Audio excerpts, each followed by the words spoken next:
The roar of center court hasn't changed, the pressure hasn't changed, and the stakes certainly haven't changed.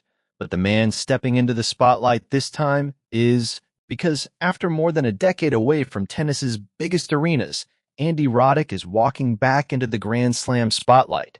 And the twist is that he won't be carrying a racket at all. He'll be carrying a microphone.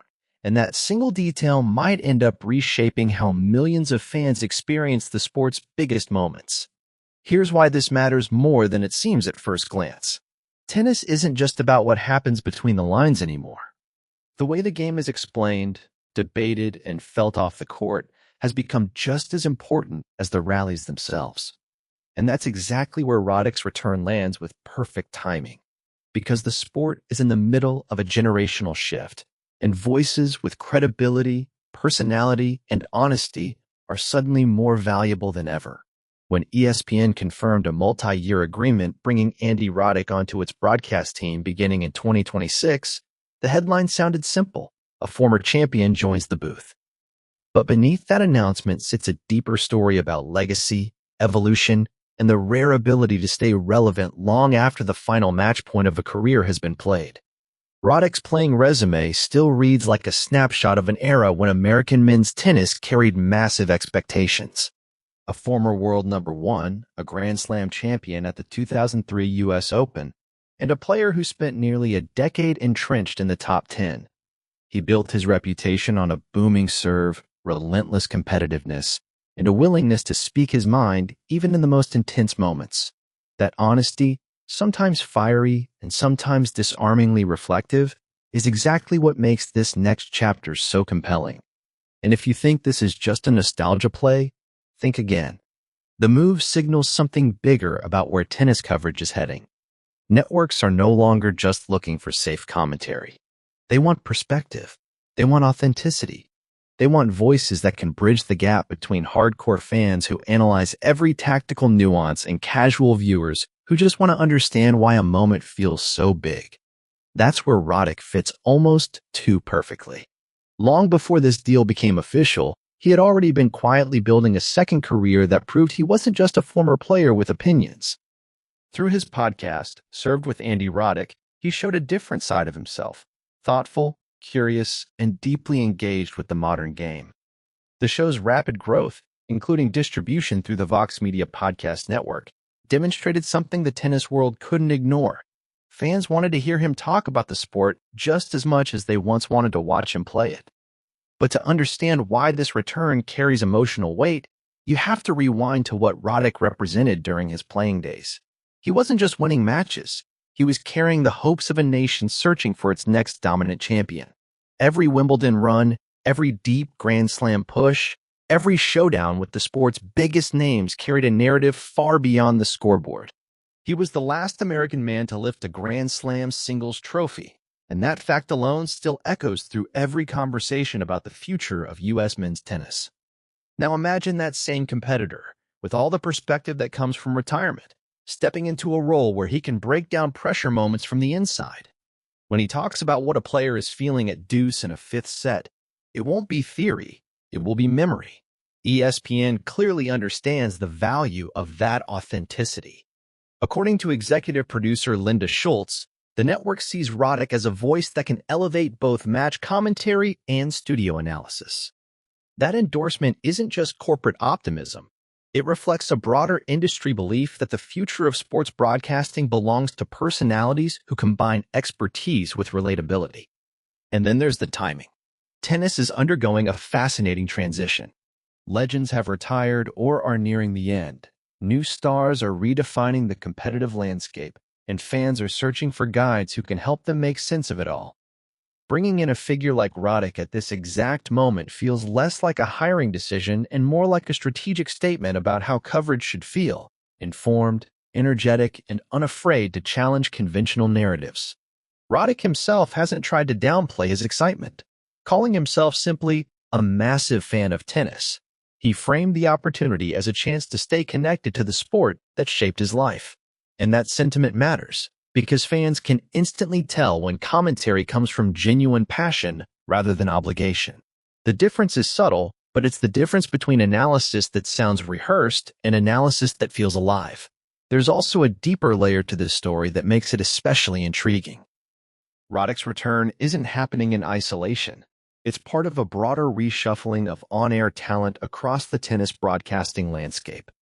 Longtime voices like Pam Shriver, Brad Gilbert, and Darren Cahill have stepped away from certain roles, while newer perspectives such as Chris Eubanks and Coco Vandeweghe have joined the conversation. Adding Roddick to that evolving mix suggests a deliberate effort to balance experience with fresh energy. And if you're wondering how his peers feel about the move, the reaction from Andy Murray might be the most telling. Murray's praise highlighted Roddick's preparation, knowledge, and willingness to engage in debate, qualities that resonate because they come from someone who spent years competing against him on the biggest stages. Respect between rivals often carries more weight than any corporate endorsement, and in this case, it reinforces the idea that Roddick's voice belongs in the sport's biggest conversations. There's something poetic about the venues where he'll make this return.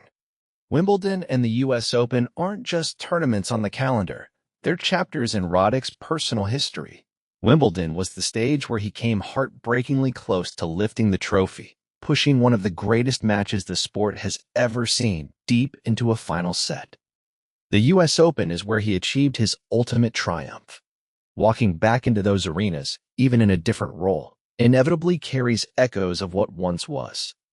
But here's the question that makes this story truly compelling.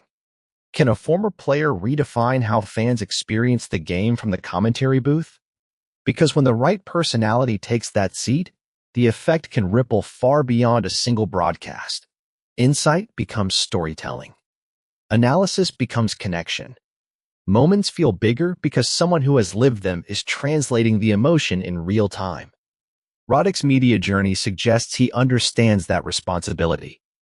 After retiring in 2012, he briefly stepped into television with Fox Sports, then stepped away, choosing not to chase constant visibility.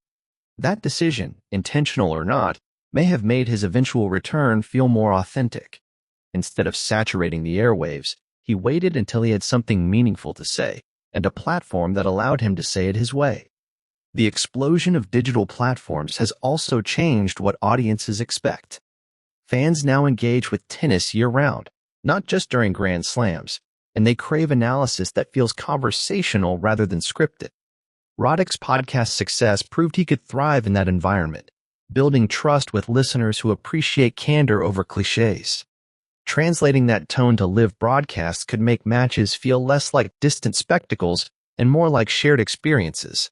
And yet, the most intriguing part of this comeback might be the personal dimension.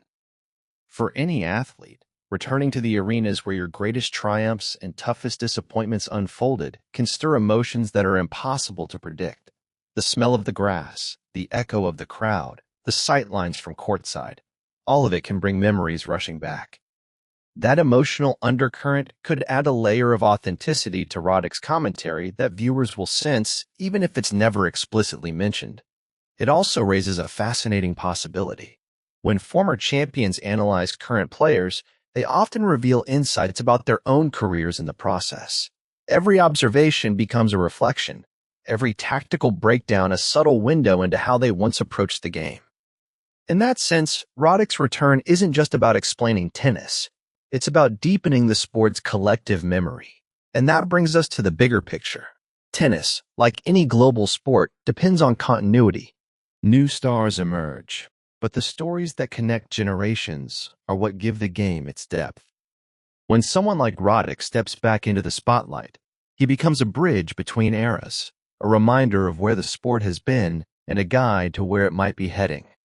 So the real impact of this announcement may not be measured in ratings or social media reactions, but in how it reshapes the emotional texture of the broadcasts themselves. Will fans feel closer to the action? Will matches gain new layers of meaning through insider perspective? Will debates become sharper, more nuanced, more honest? Those are the questions that make this moment feel bigger than a simple hiring decision. And here's where you come in.